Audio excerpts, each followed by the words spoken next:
Bismillahirrahmanirrahim. Assalamualaikum warahmatullahi wabarakatuh. Bagaimana kabarnya anak-anakku? Semoga kalian selalu diberikan kesehatan dan selalu dalam lindungan Allah Subhanahu wa taala. Untuk kelas 10, Ibu ucapkan selamat datang di SMK SITEK. Walaupun kita masih berada di masa pandemi dan melakukan pembelajaran jarak jauh, semoga semangat kalian masih tetap sama seperti sebelum adanya pandemi COVID-19. Karena hal apapun yang kalian lakukan saat ini itu akan berdampak untuk di masa depan kalian. Maka kalau kalian memiliki cita-cita yang tinggi, memiliki banyak impian-impian, dilakukan dari hari ini tanpa terkecuali. Walaupun COVID, semangat kita harus tetap semangat 45. Oke, sebelum memulai pembelajaran, marilah kita berdoa di rumah masing-masing, karena kita masih pembelajaran jarak jauh. Dimulai. Untuk yang Islam, membaca Fatihah. Baik, pada pertemuan kali ini kita akan belajar atau membahas sebuah teks yang sudah pernah kalian pelajari di SMP kelas 7. Teks apakah itu? Kalian pasti akan merasa kenal dengan teks ini. Nah, pada pertemuan kali ini atau pertemuan 1, pertemuan pertama kita akan belajar mengenai teks laporan hasil observasi atau nama lainnya teks LHO. Di kelas 7 kalian sudah pernah mempelajari ini pada semester 1. Coba kalian ingat-ingat lagi dulu sewaktu SMP kalian pernah mempelajari teks ini, kemudian kalian ingat apa sih yang dimaksud dengan teks laporan hasil observasi atau teks LHO?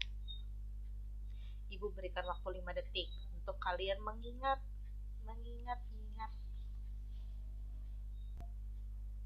apa itu teks laporan hasil observasi. Sebentar saja ya.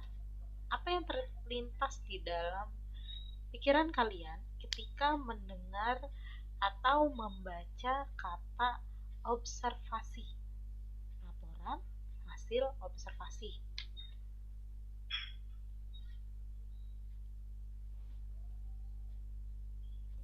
Nah, teks laporan hasil observasi itu merupakan teks yang berisi penyampaian suatu kegiatan yang diamati secara cermat sesuai dengan data dan fakta.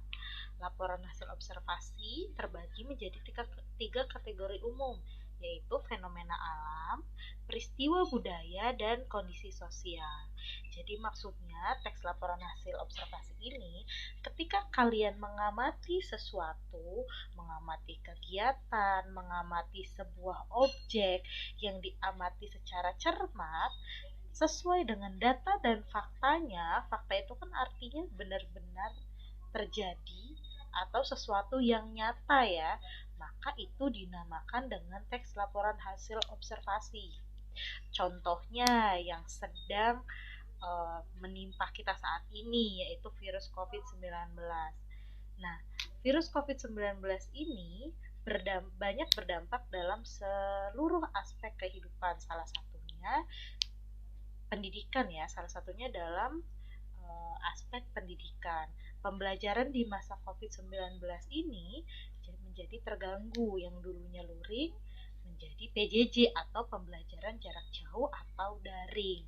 Nah, pembelajaran di masa COVID-19 ini bisa menjadi sebuah tema atau topik dalam menuliskan teks laporan hasil observasi. Kalian tuliskan tuh di situ. Selama pembelajaran di masa COVID-19 bagaimana? Dampaknya seperti apa? Kemudian kesulitannya seperti apa? Kemudian langkah-langkah agar pembelajarannya ini menjadi efektif harus seperti apa? Dan yang kalian sampaikan itu harus berdasarkan data dengan faktanya. Apabila kalian meneliti pembelajaran di masa COVID-19, maka kalian perlu mengadakan wawancara dengan pelajar, contohnya dengan teman-teman kalian, dengan misalnya adik kelas kalian, dengan kakak kelas kalian. Kalau kalian ingin mewawancarai mahasiswa pun boleh. Itu yang dinamakan dengan data dan sesuai dengan fakta. Jadi kalian tidak boleh nih ketika menuliskan teks laporan hasil observasi itu hanya bermodalkan katanya atau meraba-raba, menerka-nerka atau hasil dari imajinasi, itu tidak boleh. Nah, laporan hasil observasi itu terbagi menjadi tiga kategori umum, yaitu ada fenomena alam. Kalau fenomena alam itu berkaitan dengan hewan, tumbuhan, keadaan lingkungan. Kemudian ada fenomena sosial. Kalau fenomena sosial itu berkaitan dengan transportasi, hukum, pendidikan. Contohnya tadi pembelajaran di masa COVID-19 itu masuknya ke dalam fenomena sosial. Nah, yang terakhir adalah fenomena budaya. Fenomena budaya ini ada membahas tentang bahasa, seni, adat istiadat, banyak sekali mengenai teks laporan hasil observasi. Selanjutnya, teks laporan hasil observasi itu memiliki ciri-ciri. Ciri-cirinya yang pertama adalah seluruh informasi bersifat objektif. Apa sih yang dimaksud dengan objektif? Objektif ini maksudnya adalah berdasarkan data dan fakta. Jadi ketika kalian menuliskan teks laporan hasil observasi atau ketika kalian menemukan teks LHO, maka teks LHO tersebut harus berdasarkan data dan fakta. Data dan fakta didapatkan dari mana? Data dan fakta didapatkan dari lapangan. Contoh tadi bisa dari hasil wawancara, bisa dari hasil kalian mencari tahu dari berita, artikel, kemudian dari Google yang memang webnya itu sumbernya sudah jelas. Nah, itu bisa dijadikan data. Dan faktanya seperti apa? Jadi kalian tidak boleh ya mereka-reka atau berhalusinasi terhadap sebuah penelitian. Misal kalian meneliti pembelajaran di masa COVID, fakta di lapangan seperti apa? Faktanya pembelajaran di masa COVID ini efektif tidak sih? Efisien tidak sih? Dengan cara apa kalian mengetahui pembelajarannya efektif atau efisien tidak? Tadi dengan cara wawancara terhadap mereka-mereka yang memang menjadi narasumber atau sumbernya. Sumbernya siapa? Ya pelajar, kalau kalian meneliti pembelajaran di masa COVID. Yang kedua adalah data maupun informasi yang digunakan merupakan fakta yang nyata adanya. Tadi ya, jadi fakta yang benar-benar terjadi dapat dipertanggungjawabkan dan dibuktikan kebenarannya. Ini berkaitan dengan fakta. Kalau kalian datanya fakta, ya sudah pasti bisa dipertanggungjawabkan dan dibuktikan kebenarannya. Kemudian bersifat kekinian atau terbaru. Ketika kalian menuliskan teks LHO, itu topiknya atau temanya yang diangkat lebih baik yang bersifat kekinian atau terbaru seperti COVID. Kemudian misalnya ada peristiwa sampah atau banjir yang di luar negeri, misalnya ada di berita ada banjir di luar negeri. Nah, kalian atau misalnya ada banjir di Jakarta, atau ada penumpukan sampah di Jakarta. Nah, itu bisa kalian jadikan tema. Kemudian menambahkan wawasan pembacanya. Jadi teks LHO ini salah satu fungsinya adalah menambah wawasan. Jadi ketika orang atau pembaca membaca teks LHO, mereka mendapatkan informasi terbaru. Contohnya misalnya kalian menuliskan pembelajaran di masa COVID. Pembaca bisa mendapatkan, ternyata pembelajaran di masa COVID seperti ini.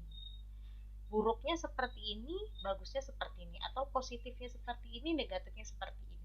Nah, itu yang dinamakan dengan menambahkan wawasan atau menambah wawasan. Selanjutnya adalah fungsi teks LHO. Fungsi teks LHO ada 4.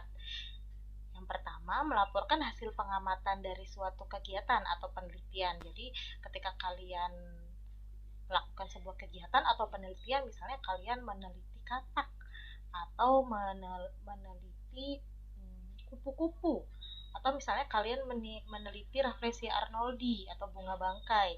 Nah, fungsi ketika kalian meneliti Rafflesia arnoldi atau bunga bangkai, kemudian kalian menuliskan laporannya dalam bentuk laporan hasil observasi, itu merupakan salah satu fungsi dari teks LHO. Kemudian yang kedua, menjabarkan fakta dan informasi di balik solusi atau keputusan yang diberikan atas topik yang diteliti. Jadi ketika tadi kalian meneliti pembelajaran di masa pandemi, maka kalian di sana menjabarkan fakta dan informasinya. Jadi pembaca itu mengetahui, oh faktanya pembelajaran di masa pandemi itu seperti ini. Oh informasi, misalnya pembaca mendapatkan informasi-informasi terbaru dari kalian. Oh ternyata menurut anak-anak, menurut siswa, menurut peserta didik, pembelajaran di masa COVID itu kurang efektif karena ini itu dijelaskan. Nah itu menjabarkan fakta dan informasi. Kemudian ketiga, sebagai sarana dokumentasi suatu kegiatan atau penelitian. Ketika kalian meneliti katak, meneliti Rafflesia arnoldi, salah satu dokumentasinya itu selain dengan foto itu bisa berbentuk laporan, yaitu laporan hasil observasi. Nah, yang terakhir adalah sebagai sumber informasi yang faktual atau berdasarkan fakta. Sumber informasi yang berdasarkan fakta tadi sudah dijelaskan ya. Ketika seseorang membaca teks LHO, maka pembaca atau orang tersebut mendapatkan informasi terbaru yang memang nyata adanya atau benar adanya. Oke, terakhir yaitu menyusun ringkasan teks LHO. Bagaimana sih cara menyusun ringkasan teks LHO? Maaf. Nah, sebelumnya sebuah ringkasan pada dasarnya itu merupakan rangkaian pokok-pokok pikiran yang dirangkai menjadi satu dengan tetap memperhatikan urutan isi bagian demi bagian dan sudut pandang pendapat pengarang tetap diperhatikan serta dipertahankan. Jadi ketika kalian membuat ringkasan, itu isinya pokok-pokok pikiran. Jadi jangan semuanya kalian tuliskan kembali kemudian hanya dihilangkan konjungsinya atau kata hubungnya. Tidak. Ketika kalian meringkas, yang namanya meringkas itu kan berarti memperkecil, mempersempit atau mempersedikit kan. Misal kalau teks aslinya itu ada 5 paragraf, ketika kalian meringkas ya hanya 1 paragraf saja. Jangan teks aslinya 5 paragraf ketika meringkas menjadi 4 paragraf. Itu sama saja. Nah, cara menyusun ringkasan itu dengan cara kalian menuliskan pokok-pokok pikiran. Sebelumnya di sini ya, kalian pasti tidak asing dengan kalimat utama dan ide pokok. Kalimat utama itu ide pokok atau gagasan utama yang digunakan sebagai acuan pengembangan sebuah paragraf. Sedangkan kalau ide pokok atau gagasan pokok itu merupakan pokok masalah yang mendasari sebuah paragraf. Sebagai catatan, gagasan pokok, ide pokok, gagasan utama, dan gagasan umum, serta pokok pikiran itu sama, jadi hanya bahasanya saja yang berbeda. Kalau kalimat utama itu bisa berada di awal atau di akhir paragraf, tergantung jenis paragrafnya. Coba ingat-ingat lagi apa itu paragraf deduktif, induktif, dan campuran. Dan kalau ide pokok atau gagasan pokok berada di dalam kalimat utama. Jadi ketika kalian menuliskan pokok-pokok pikiran dalam teks LHO, maka hal pertama yang harus kalian lakukan adalah menemukan kalimat utamanya terlebih dahulu. Kalau kalian sudah menemukan kalimat utamanya, maka ide pokoknya itu ada di dalamnya. Tinggal kalian gunakan bahasa kalian sendiri. Kalau ide pokok atau gagasan pokok itu menggunakan bahasa kalian sendiri ya, tapi kalau kalimat utama itu sama persis dengan yang ada di dalam teks. Contohnya seperti ini. Nah, contohnya seperti ini. Paragraf di sini ada teks mengenai wayang kulit ya. Wayang kulit dilihat dari umur. Ketika kalian mencari kalimat utama, cukup baca awal kalimat dan di akhir kalimat. Kalimat utama itu berisi tentang pokok pikirannya.